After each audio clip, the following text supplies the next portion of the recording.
Divjaka, e njohur si prodhuesja më e madhe e shalqirit në vend, ka nisur eksportin e këtij produkti.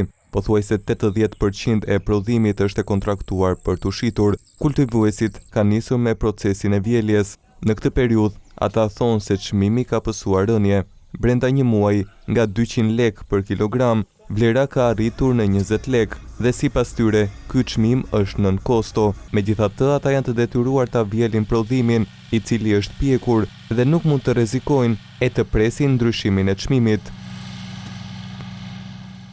Shitën serat fillim e shalqirin e mirë. Shton nisi me 200 lek të reja kilja dhe sot është me 20 lek më shumë tash me 20 lek të reja.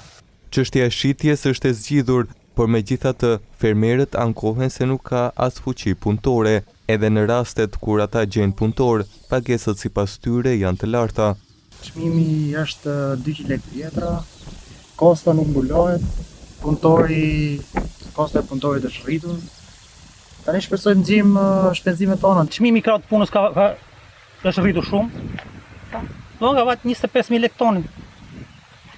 Tani është urdhro tash është me 200 lek kilen. Edhe 25 lek i do për ton i do krahu punës.